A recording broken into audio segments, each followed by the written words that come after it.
மூகம் கரோதி வாசாலம் பங்கும் லங்கயதே கிரிம் யத்கிருபா தமகம் வந்தே பரமானந்த மாதவம். 4வது அத்தியாயம் ஸ்லோகம் 36 படிக்கலாம். ஞான கர்ம சந்நியாசம்.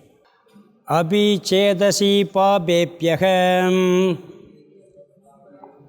சர்வேப்ய பாபக்ருத்தமகம் சர்வம் ஞானப்ளவேனைவ விருஜினம் சந்தரிஷ்யதி. அபிஷேதசி பாபேப்யகம் சர்வேப்ய பாபக்ருத்தமகம் சர்வம் ஞானப்ளவேனைவ விருஜினம் சந்தரிஷ்யசி. ஞானமே உயர்ந்த சாதனைன்னு சொல்லிட்டு அந்த ஞானத்தை எப்படி அடைவதுன்னு சொன்னார். என்ன பாவனையுடன் சிஷ்யன் இருக்க வேண்டும், குரு எப்படிப்பட்ட குருவிடம் அடைய வேண்டும். அதனுடைய பலன் 35 மோகநாசம்னு பார்த்தோம். ஆத்ம அனாத்ம தத்துவத்தை பற்றிய அறியாமை நீங்கிவிடும். அந்த மோகம் அழிந்த பிறகு மீண்டும் வராது. அந்த ஞானம் எப்படிப்பட்ட ஞானம் சொன்னார்னு சொன்னால், நம்மிடத்தில் எல்லா ஜீவராசிகளையும் பார்ப்போம், எல்லா ஜீவராசிகளையும் பகவானிடத்தில் பார்ப்போம். பகவான்கிட்ட எல்லா ஜீவராசியையும் பார்த்துட்டு நம்மளை பார்க்காம இருக்க மாட்டோம், அங்கேயும் நம்மளையும் சேர்த்து பார்ப்போம். அதையும் ஞாபகம் வச்சுக்கிறேன். அப்போ அங்கே அத்வைத ஞானம் ஏற்பட்டு விடுகின்றது. அனாத்மாவின் அடிப்படையில் எல்லாம் வேறு வேறு தான், உடலின் அடிப்படையில், மனதின் அடிப்படையில். ஆனால் ஆத்ம தத்துவத்தின் அடிப்படையில், ஆதாரத்தின் அடிப்படையில் எல்லாம் ஒன்று தான். சின்ன குடம் பெரிய குடம் பெரிய பானை அண்டா குண்டாலாம் பெருசு பெருசாக சொல்லலாம், அதெல்லாம் உடைச்சாச்சுன்னா ஒரே ஆகாசம்தான், அதெல்லாம் மாறக்கூடியது தான். இப்படி அனாத்மாவின் அடிப்படையில் வேறுபாடு, ஆத்மாவின் அடிப்படையில் ஒன்று தான். எல்லா ஜீவராசிகளையும் நம்மிடத்தில் எல்லா ஜீவராசிகளை பார்க்கின்றோம். பிறகு பகவானிடத்திலும் எல்லாவற்றையும் பார்க்கின்ற ஞானத்தினால் எல்லா விதமான மோகமும் அழிந்து விடுகிறதுன்ட்டார், மீண்டும் வராதுன்ட்டார் அந்த ஞானம். இங்கே பாபநாசம், இந்த 36 பாபநாசம். பாபநாசம்னா பாபநாசம்ங்கிற ஊரை ஞாபகம் வச்சுக்கிற கூடாது. திருநெல்வேலி பக்கத்தில் பாபநாசம்னு ஒரு ஊர் இருக்குது. பாபநாசத்தை அடைவான்னா பாபநாசத்துக்கு போகிறோம்னு அர்த்தம் இல்லை, அந்த ஊருக்கு போகிறோம்னு அர்த்தம். எல்லா பாவங்களும் அவனுக்கு நாசத்தை அடைந்து விடுகின்றன. ஒருவன் எல்லா பாவத்தை செய்தவனாக இருந்தாலும் அனைத்தும் நீங்கிவிடும். உண்மையிலேயே இங்கே எல்லா பாவத்தையும் செய்தவனாக இருந்தாலுங்கிற, உண்மையிலே ஒரு மனுஷனால் எல்லா பாவத்தையும் செய்ய முடியாது. ஆனால் ஒருவேளை அப்படிங்கிறார், அபிஷேத் அப்படிங்கிறார், ஒரு கால் அவன் எல்லா பாவத்தையும் செய்பவனாக இருந்தாலும் கற்பனை செய்து சொல்லுகின்றார், இந்த ஞானத்தினால் அவன் அனைத்து பாவத்திலிருந்தும் விடுபட முடியும் அப்படிங்கிறார். இந்த அனைத்து பாவம் அப்படிங்கிறதுக்காக அபிச்சேத்னு ஒரு வார்த்தையை சொல்கிறார். அபிச்சேத் அஷி பாபேப்யக சர்வேப்யக பாபகிருத்தமகங்கிறார் முதல் வரியில். அபிச்சேத்னா ஒரு கால், அதாவது எல்லோரும் செய்ய முடியாது, ஆனால் ஒரு கால் செய்தாலும், எல்லா பாவத்தையும் செய்தவனாக இருந்தாலும். அர்ஜுனன் அப்படி ஒன்றும் பெரிய பாவம் செய்யலை. துரியோதனை பார்த்து சொன்னால் கூட பரவாயில்ல, ஏன்னா ஓரளவுக்கு நிறையா பாவம் செஞ்சுருக்கான், பஞ்சமா பாதகத்தையும் செஞ்சுருக்கான். இவர் அர்ஜுனனை பார்த்தே சொல்கிறார், ஒரு கால் நீ கூட எல்லா பாவத்தையும் செய்தவனாக இருந்தாலும் கூட,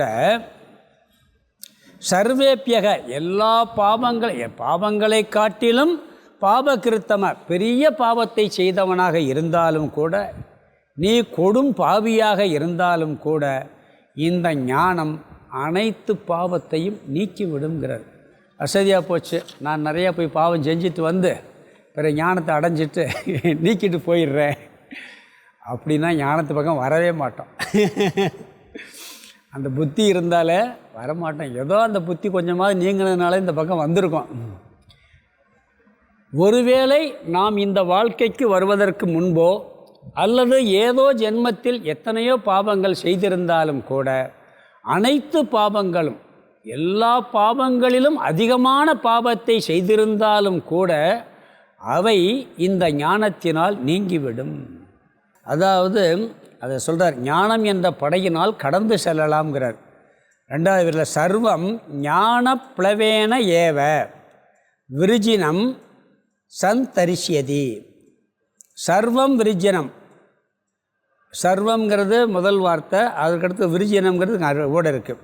அனைத்து பாவத்தையும் ஞான பிளவேன ஏவ, ஞானம் என்ற சிறிய படகினால், இங்கே ஞானத்தை படகுக்கு ஒப்பிடுறாரு. நாம் செய்த பாவம் கடல் போல் இருக்கான், பெரிய பாவம், அதை ஞானம் என்ற படகினால் சம்தரிசியசி, நீ கடந்து செய்வாய்.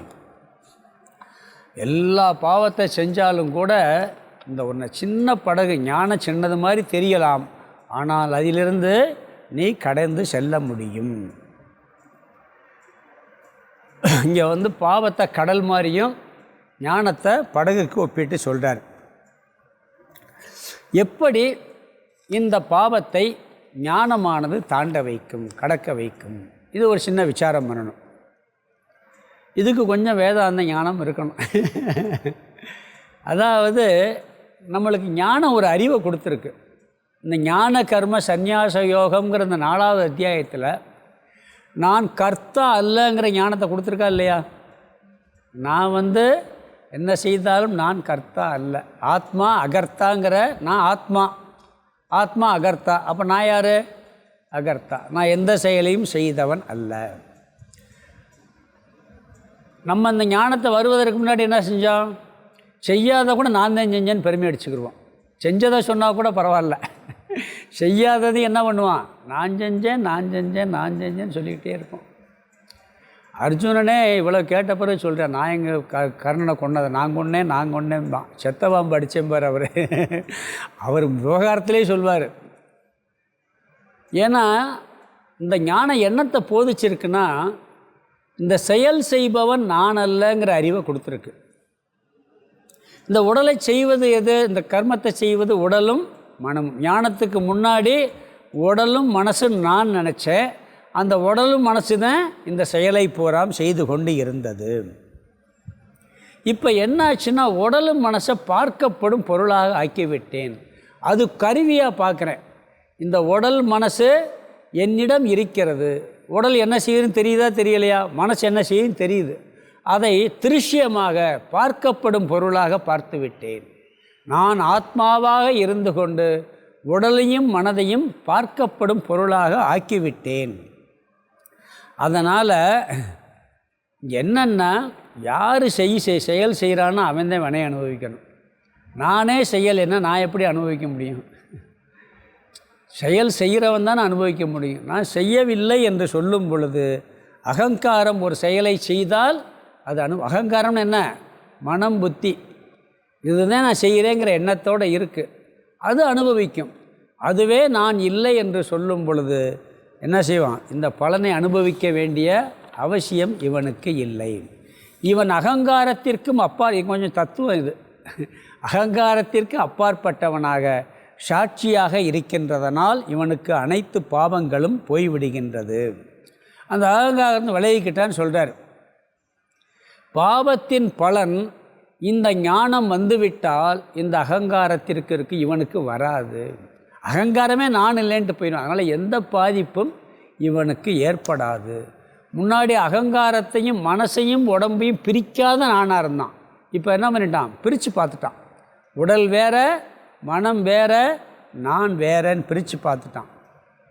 அந்த பிரித்து பார்க்குறதுக்கு பேர் அதே ஞானி. அதனால தான் பரமஹம்சகன்னு சொல்கிறோம்ல ஞானியை பார்த்து. ஹம்சப்பறவை என்ன பண்ணான்? பாலையும் தண்ணீரையும் பிரிச்சிடும். நம்மளால் பிரிக்க முடியுமா? பிரிக்க முடியாத பிரிக்கிறது ஹம்சப்பறவை. ஞானி என்ன பண்ணுவாராம்? ஆத்மாவையும் அனாத்தையும் பிரிச்சிடும். அதனால ஞானிகளுக்கு ஹம்சகன் பேர், பரமஹம்சன்னு சொல்கிறோம்ல. ஹம்சர்னு சொல்கிறதுக்கு காரணம் என்னென்னா, அவர் ஆத்மாவையும் அனாத்மாவையும் பிரித்து பார்த்து விட்டார். அதனால் அவருக்கு ஆத்மாவுக்கு செயல் செய்வதில்லை, ஆத்மாவுக்கு எந்த பாவமும் இல்லை அப்படிங்கிறார். உண்மையிலே ஆத்மாவும் அனாத்மாவும் கலந்துருந்தால் கூட பிரிச்சிடலாம். உண்மையிலே கலக்கவும் இல்லை, கலந்தது மாதிரி ஒரு தோற்றம்தான், உண்மையிலே இல்லை. அதாவது கனவில் ஒரு பாவம் செஞ்சுருக்கோம். நம்ம கனவுல நான் பெரிய பாவம் பண்ணியாச்சு, உண்மையிலே வந்து ஏதோ தப்பு தெரியாமல் செஞ்சுட்டோன்னு வச்சுங்களேன். நம்ம செய்யக்கூடாத தப்பை கனவு கண்டுக்கிட்டு இருக்கோம். ஐயோ இதை செஞ்சிடக்கூடாதே, இப்படி செஞ்சிட்டேனே, ஏதோ கொலை கூட பண்ணிட்டேன்னு வச்சுங்களேன், போலீஸ் வந்துடுமே, பிடிச்சிருமே, அரெஸ்ட் பண்ணிடுமே அப்படின்னு பயந்து நடுங்கி ஏதோ தெரியாமல் செஞ்சிட்டோம்னு வச்சுக்கோங்களேன். ஒரு பெரிய தப்பு பண்ணிட்டோம், ஏதோ ஒரு ஆசை வசப்பட்டோ செய்யக்கூடாத ஒரு தவறை செஞ்சிட்டோம். அப்போ துடிச்சிக்கிட்டு குற்ற உணர்வு நம்மளை வாட்டி எடுத்துக்கிட்டு இருக்கு. ஐயோ பண்ணிட்டோமேன்னு வாடி எடுத்துக்கிட்டு இருக்கு. கடைப்பு வந்து முழிச்சிட்டோம், யாரோ வந்து எழுப்பி விட்டாங்க. அப்போ கனவு, நல்ல வேலைப்பா அந்த தப்பை நான் பண்ணலை. என்ன பண்ணுவோம், நல்ல வேலை அந்த தப்பை பண்ணலை. அந்த தப்புக்கு இப்போ தண்டனை கிடைக்குமா? கனவுல பண்ண தப்புக்கு விழிச்ச பிறகு தண்டனை கிடைக்குமா? கிடைக்காதா? கனவுல பண்ண கனவோட போயிட்டான், தண்டனை கொடுக்குறான்னு அவன் இல்லை. இப்போ அவன் ஆளும் இல்லை, தண்டனை கொடுக்கவும் முடியாது. ஏன்னா அவன் செத்து போயிட்டான், அவன் ஓடி போயிட்டான், திருப்பி அவனை கொண்டு வரவும் முடியாது. அப்படி ஞானத்துக்கு முன்னாடி இருந்த ஆள் வேற, அவன் போயிட்டான். அவன் போன பிறகு ஞானம் வந்த பிறகு எப்படி தண்டனை கிடைக்கும்? இவன் வந்து இந்த உலக விஷயத்திலிருந்து விழிச்சுக்கிட்டானான். இந்த உலக விஷயங்களிலிருந்து விழித்து கொண்டதால் இவனுக்கு ஞானத்துக்கு முன்பு செய்த பாவமெல்லாம் கனவில் செய்த பாவம் போல் ஆகிவிடும். கனவில் செய்த குற்றத்திற்கு எப்படி தண்டனை கிடையாதோ, யாரையும் தண்டிக்க முடியாதோ, அப்படி இவன் உலக அஞ்ஞானத்திலிருந்து இவன் ஞானத்தினால் விழித்து கொண்டதால் இவனுக்கு அதற்கு முன்பு செய்த பாவத்திற்கு தண்டனை கொடுக்க முடியாது, தண்டனை கிடையாது. எல்லா பாவங்களும் நாசம் ஆகிவிடுகிறது அப்படிங்கிறார். அதுக்கெல்லாம் கனவில் செஞ்ச பாவத்துக்கு போய் கனவில் வந்து ஏதோ ஒரு தப்பு பண்ணிட்டீங்க, இல்லை யாரோ ஏமாற்றியாச்சு, இல்லை ஒரு கொலையே பண்ணியாச்சு, நான் கனவில் அதெல்லாம் பண்ணேன், நான் போய் காசி ராமேஸ்வரம்லாம் போய் பிராயச்சித்தம் பண்ணுவோமா? பண்ண தேவை இருக்குமா? பிராயச்சித்தம் தேவையில்லை. ஏன்னு சொன்னால் விழிச்சாச்சு, விழிச்ச பிறகு தேவையில்லை. அதனாலே சொல்லுவாங்க ஞானிகளுக்கு பிராயச்சித்தம் கூட தேவையில்லைம்பாங்க. ஞானம் வந்தாச்சுன்னா பிராயச்சித்த கர்மா கூட அவசியம் இல்லை. ஒரு ஜோசியர் ஒருத்தர் சொன்னார், சாமி ஒருத்தர், நீங்கள் இந்த கோயில் பிராயச்சித்தம் பண்ணுங்கன்ட்டு. சாமிகிட்ட போய் கேட்டார், நீ எல்லாம் ஒன்றும் பிராயச்சித்தம் பண்ண உனக்கும் நல்லா ஞானம் வந்துச்சு, ஏற்கனவே கொஞ்சம் இதெல்லாம் இருந்த புண்ணியம் இருந்ததுனால ஞானமே வந்திருக்கு, நீ ஞானம் வந்த பிறகு போய் அதுக்கு பிராயச்சித்தம் அதெல்லாம் ஒன்றும் தேவையில்லை அப்படிங்கிறார். விவகாரத்துக்கு மற்றவங்களுக்காக ஏதோ ஒரு இதுக்கு பண்ணலாமே ஒழிய கட்டாயம் பண்ண வேண்டும் என்ற அவசியம். கனவில் செய்த தவறுக்கு விழிப்பு நிலையில் பிராயச்சித்தம் தேவையில்லை. அதுபோல் விழிப்பு நிலையில் தண்டனையும் கிடைக்கப் போவதில்லை. அதுபோல் அஞ்ஞானத்தில் செய்த தவறுக்கு, அஞ்ஞானத்தில் செய்த பாவத்திற்கு இங்கே விழிப்பு ஞானத்துக்கு வந்த பிறகு, அஞ்ஞானத்தில் விழிச்சிட்டு வந்த பிறகு அது அவனை ஒன்றும் செய்யாதுங்கிறது இங்கே ஒரு விசாரம். ஸ்லோகத்தில் பொதுவாக சொல்லிட்டார் பாபநாசம்னு சொல்லி. இங்கே விளக்காசிரியர்கள் இப்படி காரணம் சொல்கிறாங்க. புத்தர் மனைவியை விட்டுட்டு, ஒரு வயசு பையனையும் மனைவியை விட்டுட்டு காட்டுக்கு போயிட்டார். அவனை போனாரா இல்லையா? திரும்பி 12 வருஷங்களுக்கு நாட்டுக்கு வந்தாராம். வந்து மனைவியை பார்த்தாராம், தெரியுமா? திருப்பி வந்து மனைவியை பார்த்தாராம். மனைவிக்கு கோபம் தாங்கலையாம், பயங்கரமாக முதல் அழுதுச்சான், அப்புறம் திட்டுச்சான். திட்டுன்னு திட்டிட்டு, நீங்கள் போனது கூட தப்பு இல்லை, சொல்லாமல் போயிட்டீங்க.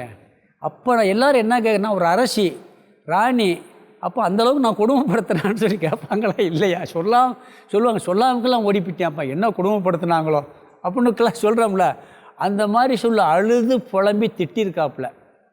அமைதியாக கேட்டுக்கிட்டு இருந்தாராம். நீ திட்ட வேண்டிய ஆள் வேற ஆள், அந்த ஆள் இப்போ இல்லைன்னாராம். புத்தர் என்ன சொன்னாராம், நீ திட்ட வேண்டிய ஆள் 12 வருஷத்துக்கு முன்னாடி அவன் இல்லை, அவன் போயிட்டான், இப்போ நான் வந்திருக்கிறது வேற ஆளுன்னாராம் அவர்.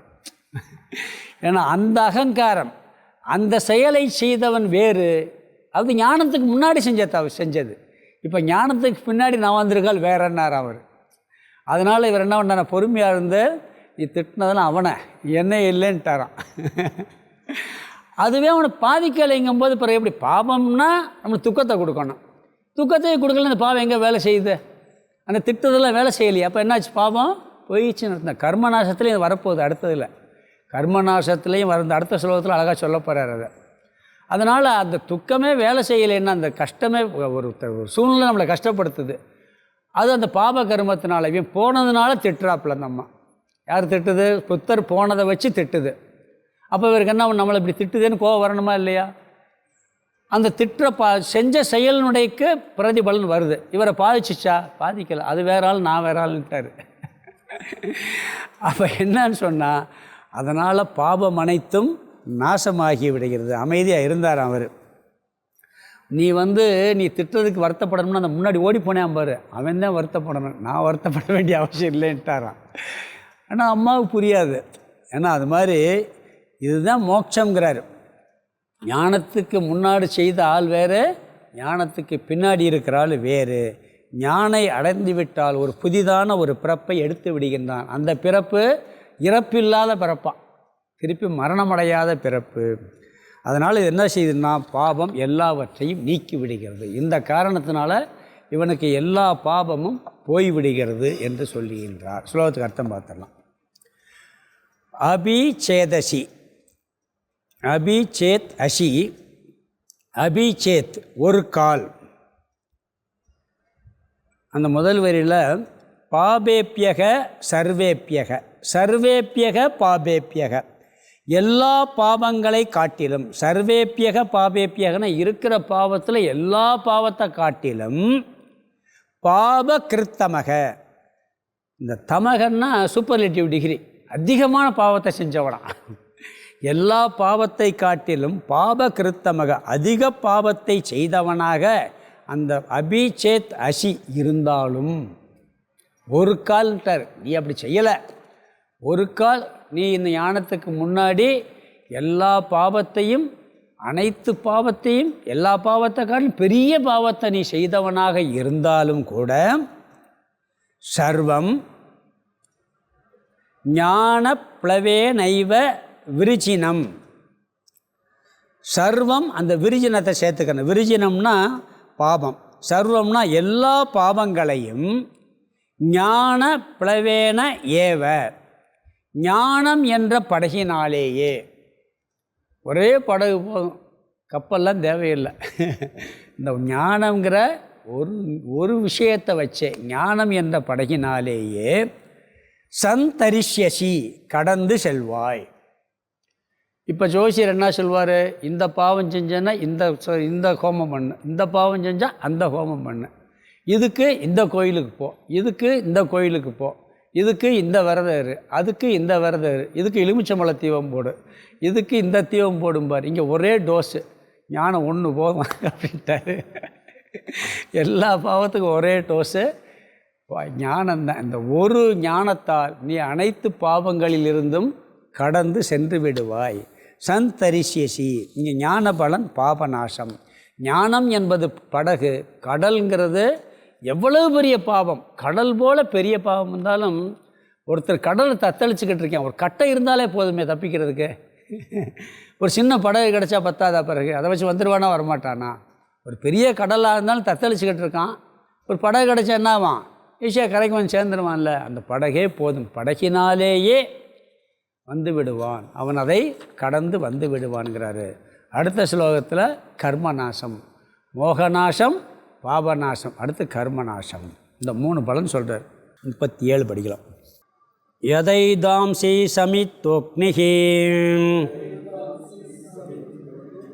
பஸ்மசாத் குருதே அர்ஜுன ஞானாக்னி சர்வகர்மாணி பஸ்மசாத் குருதே ததாம் ததைதாம்சி சமித்தோக்னிஹி பஸ்மசாத் குருதே அர்ஜுன ஞானாக்னி சர்வகர்மாணி பஸ்மசாத் குருதே ததாம். மோகநாசம், பாபநாசம், இங்கே கர்மநாசம். ஞான தீயினால் அனைத்து கர்மங்களும் எரிக்கப்பட்டு விடும். என்ன சொல்றாரு? அனைத்து கர்மங்களும் எரிக்கப்பட்டு விடும்.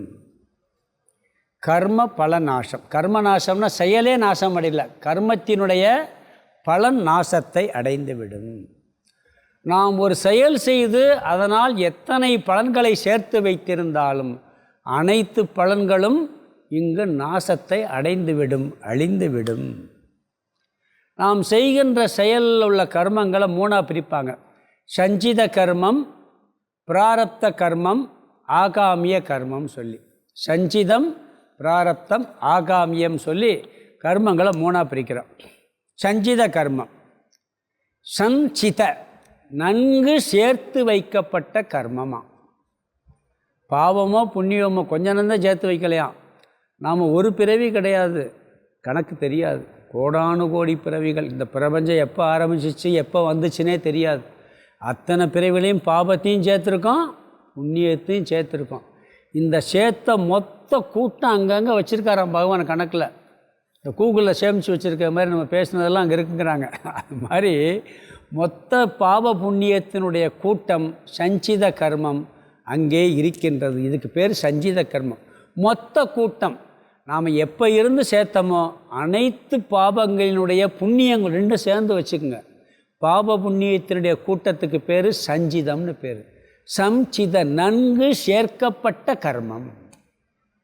நல்லா சேர்த்து வச்சுருக்கோம், சொத்து சேர்த்தது மாதிரி பாவத்தையும் சேர்த்து வச்சுருக்கோம், புண்ணியத்தையும் சேர்த்து வச்சுருக்கோம். இதுக்கு பேர் சஞ்சித கர்மா. பிறகு பிராரப்த கர்மா. இப்படி மொத்தமாக சேர்த்து வைக்கப்பட்ட சஞ்சித கர்மத்திலிருந்து இந்த மனித பிறவியில் ஒரு கர்மம், ஒரு கூட்டம் வெளிப்படுகின்றது. அதற்கு பெயர் பிராரப்த கர்மம், வெளிப்பட்ட கர்மம். மொத்த கூட்டத்திலிருந்து ஒரு பகுதியை இந்த பிறவியில் இவ்வளவு பாவத்தை அனுபவிச்சா போதும், இவ்வளவு புண்ணியத்தை அனுபவிச்சா போதும் பகவான் என்ன பண்ணுறாரு, இந்த பிறவியை கொடுத்து அனுப்பிச்சிட்டார். இது வெளிப்பட்ட கர்மம். இதுக்கு பேர் பிராரப்தம். என்ன பிராரப்தமோ இந்த பாடுபடுறேன்னு சொல்கிறோமா இல்லையா, இப்போ நாம் அனுபவிச்சுக்கிட்டு இருக்கிறதுக்கு பேர் பிராரப்த கர்மம், வெளிப்பட்ட கர்மம். வெளிப்படாமல் மொத்தமாக காரண அவஸ்தையில் கூட்டம் கூட்டமாக இருக்கக்கூடிய கர்மத்திற்கு பேர் சஞ்சித கர்மம். அந்த கூட்டம் கூட்டமாக இருக்கின்ற கர்மத்திலிருந்து ஒரு பகுதி வெளிப்பட்டதற்கு பேர் பிராரப்த கர்மம். இந்த கூட்டம் கூட்டமாக இருக்க கர்மத்தில் அதிக புண்ணியமும் குறைந்த பாவமும் அதிக புண்ணியம் வெளிப்பட்டால் தேவ சரீரம், அதிக பாவம் வெளிப்பட்டால் மிருக சரீரம் அல்லது நரக சரீரம். கிட்டத்தட்ட சமமாக பாவமும் புண்ணியமும் வெளிப்பட்டால் மனித சரீரம். இந்த அதிக புண்ணியம் வெளிப்பட்ட தேவ சரீரத்தில் புண்ணியத்தை தீர்த்து விடுவான். அதிக பாவம் வெளிப்பட்ட மற்ற சரீரங்களில் பாவத்தை தீர்த்து விடுவான். அங்கு புதிதாக பாவத்தையோ புண்ணியத்தையோ சேர்க்க மாட்டான். ஆனால் கிட்டத்தட்ட சமமாக வெளிப்பட்ட மனித சரீரத்தில், அதுக்கு பேர் பிராரப்த கர்மம். மொத்த கூட்டத்திலிருந்து ஒரு பகுதி வெளிப்படுவது பிராரப்தம். அது மனித சரீரத்தில் வெளிப்படுவது பாதி புண்ணியம் பாதி பாவம். கரெக்டாக 50-50 கிடையாது, ஞாபகம் வச்சுக்கங்க. ஒரு 55-45 இருக்கலாம், இல்லாட்டி 52-48 இருக்கலாம். இப்படி கொஞ்சம் கொஞ்சம், ஏன்னா அதில் கொஞ்சம் டிஃபரன்ஸ் இருக்கா இல்லையா. அப்படி கிட்டத்தட்ட பாவ புண்ணியம் வெளிப்பட்டது இந்த மனித சரீரம். மற்ற சரீரங்களில் அவன் புதிதாக பாவ புண்ணியத்தை சேர்க்க முடியாது. இங்கு புதிதாக பாவ புண்ணியத்தை சேர்ப்பான். அதற்கு பெயர் ஆகாமிய கர்மம். புரியுதா? 3 கர்மம் சொல்லியாச்சு. சஞ்சித கர்மம், பிராரப்த கர்மம், ஆகாமி கர்மம். இந்த மனித சரீரத்தில் இருக்கும் பொழுது பாவ புண்ணியத்தை அனுபவித்து கொண்டு புதிதாக இவன் செயல் செய்வது மனித சரீரத்தில் மட்டும் உண்டு. தேவ சரீரத்தில் புதுசாக பாவ புண்ணியத்தை சேர்க்க முடியாது, வேறு எந்த சரீரத்திலையும் சேர்க்க முடியாது. மனித சரீரத்தில் மட்டும் இவன் இன்னும் புதிதாக பாவ புண்ணியத்தை சேர்ப்பான். அது ஆகாமிய கர்மம். இந்த ஆகாமிய கர்மம் என்ன பண்ணும்னா, இருக்கும் இறக்குறது வரைக்கும், இறந்த பிறகு என்ன பண்ணும், சஞ்சீவத்தில் போய் சேர்ந்துடும். அங்கே அந்த கூட்டமாக இருக்கு பாருங்க, அதில் போய் நம்ம சேர்த்து வச்ச பீரோவில் பணம் சேர்த்து வச்சுருக்கோம், பிறகு கொஞ்சம் சேர்க்குறத கொண்டு போய் அங்கே போட்டு வைக்கிறது மாதிரி. அது பாவமோ புண்ணியமோ ரெண்டு போய் அந்த கூட்டத்தோடு சேர்ந்து. இந்த ஆகாமிய கர்மங்கிறது புதிதாக சேர்க்கப்பட்ட கர்மம். வெளிப்பட்ட கர்மம் பிராரப்த கர்மம். ஏற்கனவே காரண ரூபத்தில் இருக்கிற கர்மம் சஞ்சித கர்மம். இந்த கர்மம் மூன்றுமே என்னாகுமா, இந்த கர்ம பலன் எல்லாமே இந்த ஞானத்தால் நாசத்தை அடைந்துவிடும். இது எப்படி நாசத்தை அடையுன்னு பார்ப்போம். முதல்ல இந்த சஞ்சித கர்மம் ஆகாமிய கர்மம் நாசம் அடைஞ்சிடும், அது ஈஸி. இந்த பிராரப்த கர்மத்தை முதல்ல பார்க்கலாம். இதை அனுபவிச்சுக்கிட்டு இருக்கோம். சஞ்சித கர்மம் ஆகாமிய கர்மம் சஞ்சிதத்தில் சேர்ந்துடும். இந்த வெளிப்பட்ட கர்மம் எப்படின்னா, வெளிப்பட்ட கர்மம் எதுன்னு நம்மளுக்கு தெரியவே தெரியாது. ஞாபகம் வச்சுக்கோங்க. நம்மளுடைய பாவ புண்ணியம் வந்து எவ்வளவு வந்து இந்த ஜென்மத்தில் எவ்வளோ அனுபவிக்கணும் எவ்வளோங்கிறது ஓரளவுக்கு ஜோசியக்காரர் சொல்கிறார். அதை வச்சு எல்லாமே கரெக்டாக இருக்கிறது இல்லை. அது பெரிய சூக்ஷ்மமானது. சில மாதிரி இருந்தால் இல்லைங்களா, அது யாருக்கும் தெரியாது. அவர் இவ்வளவு அனுபவிக்கலாம், இவ்வளவு கஷ்டப்படலாம், இவ்வளோ சுகத்தை அனுபவிக்கலாம், பகவான் வந்து வெளிப்பட்டு வச்சு நம்மளுக்கு கண்டுபிடிக்க முடியாது. இந்த ஜென்மத்தில் அனுபவிச்சுக்கிட்டு இருக்கோம். சரி, ஒரு வேளை இந்த எல்லா பாவ கர்மமும் நாசம் அடையுதுன்னா பிராரப்த கர்மத்தினுடைய பலன் நாசம் அடையுதுன்னு வச்சுக்கோங்க. ஞானம் வந்தவுடன் என்ன ஆகணும் தெரியுமா? டப்புன்னு கீழே விழுந்துடணும், மூச்சு நின்று போகணும். வெளிப்பட்ட கர்மத்தில் வாழ்ந்துக்கிட்டு இருக்கோம். இப்போ நான் கிளாஸ் எடுத்துக்கிட்டு இருக்கேன், அப்போ எனக்கு ஞானம் இல்லைன்னு அர்த்தம். ஏன்னா ஞானம் இருந்தால் இருனா நான் கிளாஸ் எடுக்க முடியாது. ஏன்னா பிராரப்த கர்மம் அழிஞ்சு போகும்னு சொன்னால் பிராரப்த கர்மம் இருக்க வரைக்கும் மூச்சு காற்று விட்டுக்கிட்டு இருக்கணுமா இல்லையா? பிராரப்த கர்மம் வெளிப்பட்ட காற்று, அது இருக்கிற வரைக்கும் மூச்சு காற்று உள்ளே போய் வந்துக்கிட்டு இருக்கோம். புரியுதா? அதானே பிராரப்த கர்மா. அந்த கர்மவனை இருக்கிற வரைக்கும் உயிர் வாழ்வான். நம்ம என்ன நினச்சிக்கிட்டு இருக்கோம்? நான் அவனால்தான் பிழைச்சிக்கிட்டு இருக்கேன், இவனால்தான் பிழைச்சிக்கிட்டு இருக்கேன்னு நம்ம சொல்கிறோம்.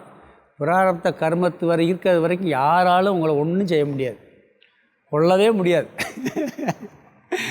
பிராரப்த கர்மம் இருக்கிறது வரைக்கும் யாராலும் காப்பாற்றவும் முடியாது, அழிக்கவும் முடியாது. அது இருக்கிறது வரைக்கும் மூச்சு காற்று இருந்துக்கிட்டே இருக்கும். அந்த நம்ம புத்தக கீதையில் படித்த இந்த மலைப்பாம்பு சாப்பாட்டுக்கு வந்து அது தேடி அதுக்கு உணவு கிடச்சிருமா, அது நகர்ந்து போகாதான். ஏன்னா பிராரப்தம் இருக்க வரைக்கும் கடவுள் உணவு கொடுத்துருவாராம். ஏன்னா அது மாதிரி ஒரு வேளை இப்போ நான் வகுப்பு எடுத்துக்கிட்டு இருக்கேன், யாருக்கு ஞானம் வந்துருச்சுன்னா டபார்னு கீழே யார் விழுகிறாங்களோ அவங்களுக்கு ஞானம் வந்துருச்சுன்னு அர்த்தம். யாருக்கு உயிர் போதோ அப்படி தான் அர்த்தம். மாதிரி ஞானம் வந்தால் பிராரப்தம் போயிடும்னா மூச்சு காற்று நின்று போகணும், அப்புறம் அடுத்த வகுப்புக்கு ஆள் இருக்காது. அப்போ வகுப்பு நடத்திக்கிறவருக்கும் ஞானம் இல்லைன்னு அர்த்தமாயிரும். அப்போ எப்படி பிராரப்தம் அழியுதா அழியலையா? ஞான பரம்பரையே இருக்காது. பிராரப்தம் முழுசாக அழிஞ்சு போகுதுன்னு சொன்னால் ஞான பரம்பரையே அழியாது. ஆனால் இருக்கும், ஞான பரம்பரை இருக்குது. சஞ்சித ஆகாமிய கர்மம் ஞானத்தால் முழுமையாக நாசம் அடைந்துவிடும். இங்கே என்ன சொல்கிறாருன்னா, பிராரப்த கர்மத்தை நாசம் செய்ய ஞானத்திற்கு சக்தி இல்லை அப்படின்னு சொல்லி ஒரு வார்த்தை சொல்கிறாரு. ஆனால் அது சூக்ஷம் இருக்குது, பார்ப்போம் எப்படின்ட்டு. சஞ்சீத கர்மம் அந்த கூட்டம் அழிஞ்சு போயிடும். இப்போ சேர்த்த பாவ புண்ணியமாக அழிஞ்சு போயிடுது. ஆனால் இந்த சஞ்சித கர்மத்தில் அனுபவிச்சு தீர்க்கிறோம்னு வச்சுக்கோங்க, முடியவே முடியாது. எவ்வளவு இருக்குன்னே தெரியாது. எப்போ அனுபவிச்சு தீர்க்கிறது? முடியவே முடியாது. அதனால் அது கம்ப்ளீட்டாக அழிஞ்சு போயிருட்டார். புதுசாக சேர்த்ததும் அழிஞ்சு போயிடும். அனுபவிச்சு தீர்க்கலாம்னு வச்சுக்கோங்க, சும்மாவாக இருக்கும், புதுசாக அவர் சேர்த்துக்கிட்டே இருப்போம்.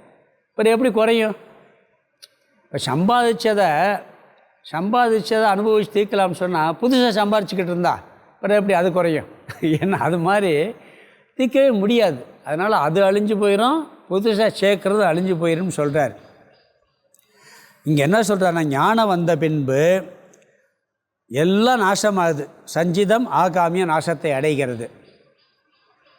இந்த ஞானத்துக்கு பிறகு செய்கிற பாப புண்ணியம் இருக்குது பார்த்தீங்களா, இந்த ஆகாமிய கர்மம் இருக்குது, அது பலனே கொடுக்காதான். ஞானத்துக்கு பிறகு இவன் என்ன செஞ்சாலும் பாவம் செய்ய மாட்டான். ஒன்று ரெண்டு அறியாமல் செஞ்சுருந்தாலும் அது அவனுக்கு பாவத்தையும் கொடுக்காது, புண்ணியத்தையும் கொடுக்காதான். அது நாசமாகிடும். ஞானமே அது என்ன பண்ண, அதை நாசமாயிருமா. ஆனால் அந்த பிராரப்தத்தை மட்டும் இந்த ஞானம் என்ன பண்ணுதான், கொஞ்சம் விட்டு வைக்குதான். ஏன்னு சொன்னால் அதனால தான் நம்ம பிராரப்தத்தினால தான் அந்த ஞானத்தை அடைஞ்சிருக்கோம். இந்த பிராரப்தத்தில் வந்துச்சு, அதனால் கொஞ்சம் விட்டு வைக்குதான். இன்னொன்று என்னென்னா, நாம் என்ன நினைக்கிறோம், பிராரப்தத்தினால தான் உயிரோடு இருக்கோம். உயிரோடு இருப்பதே துக்கம் கிடையாது. உயிரோடு இருப்பதே துக்கம் இல்லை. உயிரோடு இருக்கும் பொழுது அபூர்ணத்துவத்தோடு இருந்தால்தான் அது சம்சாரம், துக்கம். நீ அபூர்ணத்துவம் இல்லாமல் இருந்து விட்டால் பிராரப்தம் எங்கே? உயிரோடு இருக்க, ஆனால் பூரணத்தோடு இருந்தேன்னு சொன்னால் அங்கே பிராரப்தம் இருக்குதுன்னு சொல்லணும், இல்லைன்னு சொல்கிறதா? உயிரோடு இருக்கிறதுக்கு பிராரப்தம் காரணம், ஆனால் அதனுடைய பலனை நீயே அனுபவிக்க மாட்டாய். அதனால் என்ன சொல்லுவாங்கன்னா, இருக்குன்னு ஒரு கோணத்தில் சொல்லுவாங்க. சங்கரர் ஒரு இடத்துல சொல்கிறார், பிராரப்தம் இருக்கும்பார், பிராரப்தத்தை ஞானம் அழிக்காதும்பார். பிற ஒரு இடத்துல யானைக்கு பிராரப்தம் இல்லைம்பார். பிராரப்தத்தை இல்லைன்னா ஏன் உயிரோடு இருக்கேன் அப்படின்னா அதனால தான் பிராரப்தம் இருக்குதுன்னு சொல்கிறேன் பாரு. சில பேர் கேட்கலாம், பிராரப்தம் இருக்குன்னு இல்லைன்னா உயிர் போயிருமே அப்படின்னு கேட்டால் இல்லை, பிராரப்தம் இருக்கும் பாரு. அந்த பிராரப்தம் என்ன செய்யணுமோ அதை அங்கே செய்யாது. பிராரப்தம் இருக்குது, அதே சமயத்தில் இல்லைன்னு சொல்லணும். ஞானிக்கு இப்படி வேலை செய்யுதுன்னு சொல்கிறார். அதாவது மரணம் வருது, நோய் வருது, பிரச்சனைகள் வருது, இந்த சூழ்நிலைகளை கொடுப்பது பிராரப்தம். அந்த சூழ்நிலைகளை எப்படி எதிர்நோக்குவது என்பது ஞானம். ஒரு மரணம் வந்துருச்சு, பக்கத்தில் நம்மளுக்கு வேண்டியவங்களுக்கு ஒரு மரணம் வந்துருச்சு, ரொம்ப வேண்டியவங்க, அந்த மரணம் பிராரப்தம். அதுக்கு 3 நாள் அழுகிறதா, 3 வாரம் அழுகிறதா, 3 மாதம் அழுகிறதா, 3 வருஷம் அழுகிறதாங்கிற உன் ஞானத்தை பொறுத்து. புரியுதா? ஒருத்தர் இறந்துட்டார், அது பிராரப்தம், சூழ்நிலை வந்தாச்சு. 3 மணி நேரத்தில் தூக்கத்தை போயிட்டு போயிடலாம். புரியுதுங்களா? 3 நாள் உட்காந்து அழுகலாம், 3 வாரமும் அழுகலாம், 3 மாதமும் அழுகலாம், 3 வருஷமும் அழுகலாம், 30 வருஷம் அழுதுட்டு உட்காந்துருக்கலாம். 30 வருஷம் கழிச்சு அழுகலாம். ஒருத்தர் பார்த்தேன், வயசு 80 85 வயசு, 5 வருஷம் ஆச்சு, மனைவி இறந்துச்சு, விட்டுட்டு போயிட்டான்னு அழுகிறார்.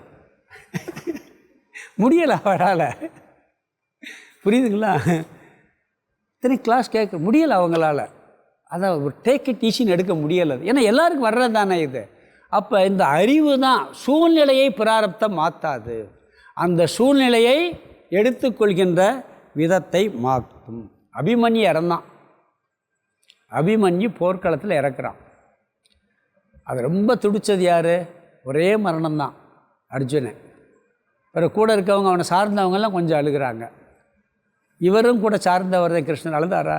அப்பையும் முன்சிரிப்போட உட்காந்துருக்காரு. நம்மளுக்கெல்லாம் கோபம் வந்துடும், இறந்து கிடக்கிறாரு, சிரிக்கிறாரே மனுஷன்னு. அவருக்கு துக்கமே இல்லை. ஆனால் துக்கம் ஒவ்வொருத்தருக்கும் மாறுது. ஒரே சம்பவம், ஒரே சூழ்நிலை, இது ஞான பலன்.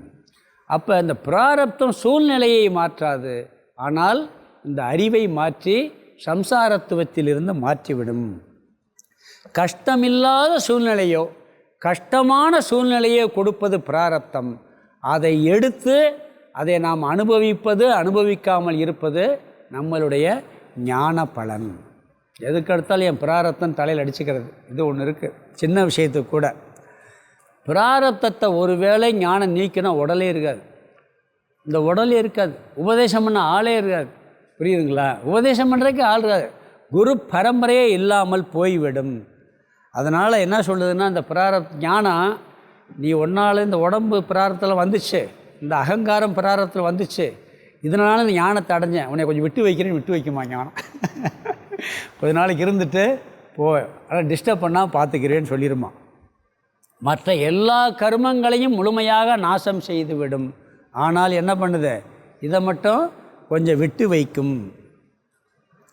எல்லா கர்மங்கள்னால் எல்லா சஞ்சித ஆகாமிய கர்மங்களையும் பிராரத்த கர்மத்தினுடைய பலன் தாக்காமல் பார்த்து கொள்ளும்.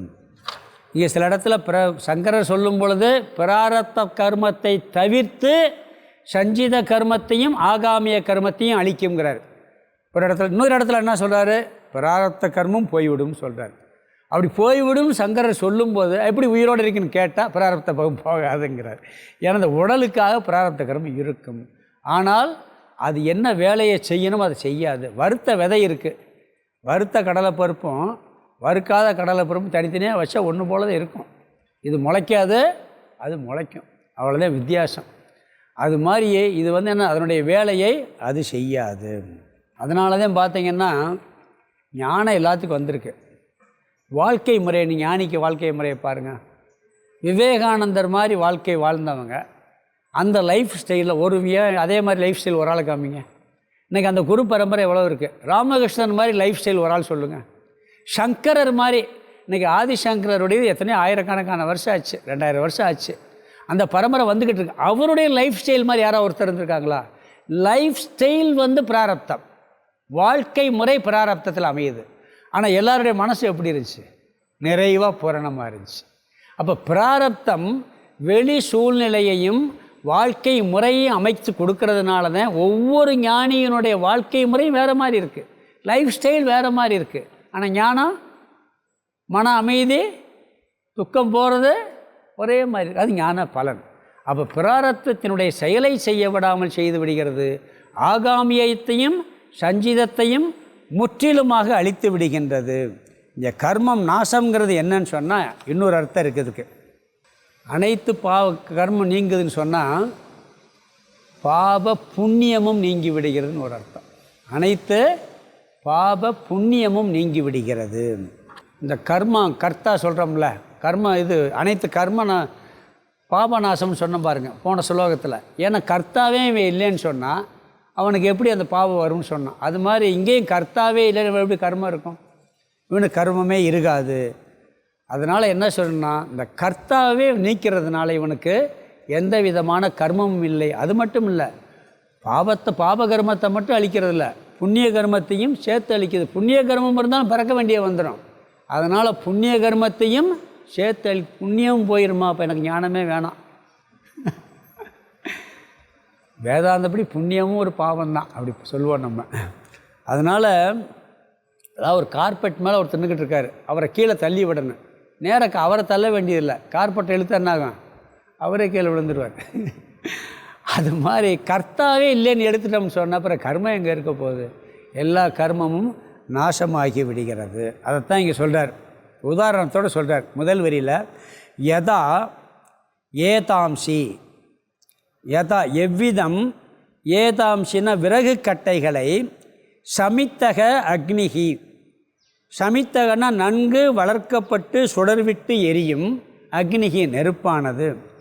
எவ்விதம் விறகு கட்டைகளை நன்கு சுடர்விட்டு எரியும் நெருப்பானது.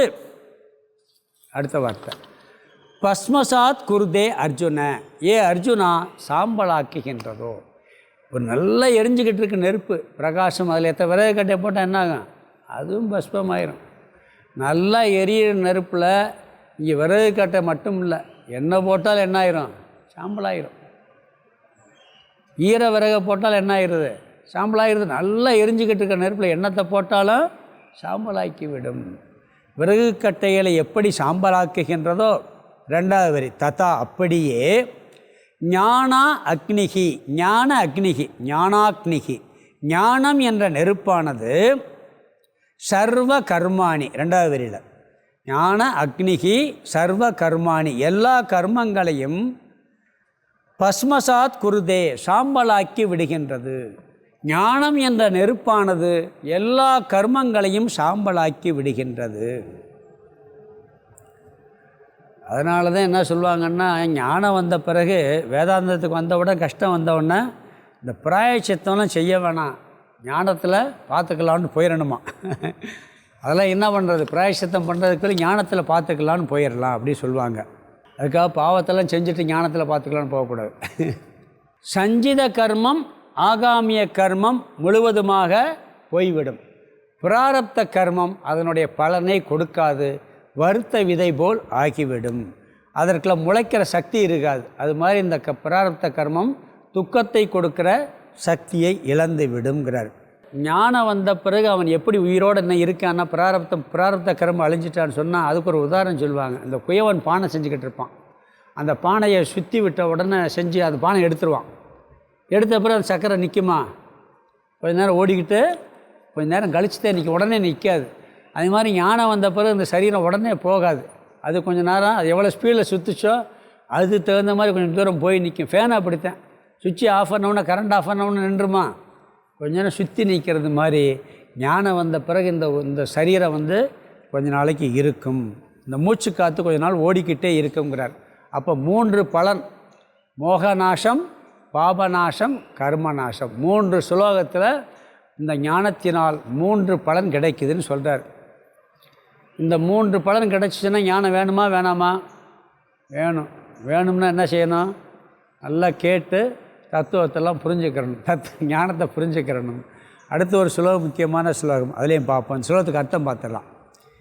எதை தாம்சி சமித்தோ அக்னிஹி. இந்த அர்ஜுனன் கடைசி வார்த்தை, முதல்ல அர்ஜுனா, ஏ அர்ஜுனா, யதா யதா ஏதாம்சி, அதை பிரிச்சம் சொன்னால் யதா எவ்விதம், எப்படி, ஏதாம்சி விறகு கட்டைகளை, சமித்தக நன்கு சுடர்விட்டு எரியும் அக்னிகி நெருப்பானது பஸ்மசாத் சாம்பலாக ஆக்குகின்றதோ. ஏ அர்ஜுனா, எவ்விதம் நன்கு சுடர்விட்டு எரியும் நெருப்பானது விறகு கட்டைகளை சாம்பலாக ஆக்குகின்றதோ, இது முதல் வரி. ரெண்டாவது வரி கடைசி வார்த்தை ததா.